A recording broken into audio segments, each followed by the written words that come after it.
Hello and welcome to this week's episode of Beat the Experts, brought to you by Falcone Moon Ford. I'm Andrew Chiappazzi. Mike Byers is off this week. It's the last week of the regular season, and while most of the teams that are going to make the playoffs already know their fate, we do have a couple of things that are still up for grabs, so let's take a look at the most interesting games this week. Nothing is bigger in the regular season than a battle for a section championship, and a couple of our softball teams have that chance this week. If Blackhawk beats Ambridge on Monday, the Cougars will play Beaver on Tuesday for a shot at the Section 3 Class 4A title. Beaver is 9-1, and they have hammered their opponents. In all 9 of their wins, they've scored at least 10 runs.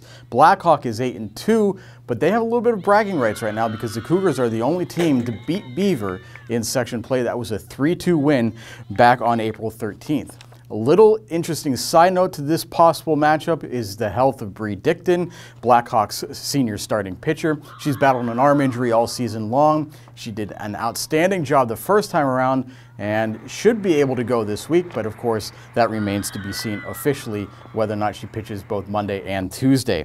If Beaver wins, the section title is theirs, no questions asked. If Blackhawk wins, the WPL may give a section title to both teams if they finish with the same record, but Blackhawk, of course, would have bragging rights by virtue of their sweep over Beaver. While Beaver and Blackhawk play for a potential section title on Tuesday, a couple of their fellow section rivals will be fighting for their playoff spots. Central Valley and Ambridge are both trying to get into the postseason along with Newcastle. Ambridge has a leg up right now. The Bridgers are 6-4, tied with Newcastle for third place in the section. Central Valley is on the outside looking in as the Warriors are just 5-5 as the week begins. Ambridge plays Blackhawk on Monday and then takes on Newcastle on Tuesday. A win in either game gets the Bridgers into the playoffs. Central Valley has a little bit more work to do. The Warriors need wins against Newcastle on Monday and against Hopewell on Tuesday to try and get into the playoffs. It may come down to tiebreakers, and if that's the case, we'll see how everything sorts itself out. But either way, Ambridge and Central Valley would be better off if they get some wins this week. Finally, it's not a race for a section title, but Western Beaver Baseball and Rochester Baseball both have plenty to play for this week. Quigley has essentially locked up that section, but second place is still up for grabs. Western Beaver is in second place right now with a 7-2 record as the week begins, while Rochester is tied with Cornell at 7-3.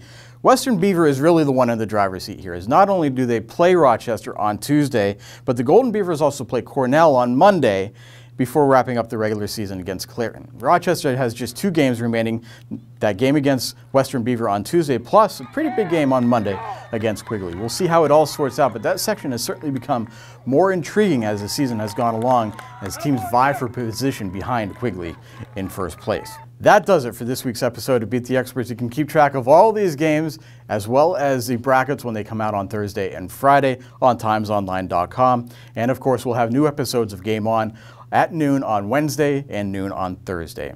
For everyone here at timesonline.com, I'm Andrew Chiappazzi. We'll see you soon.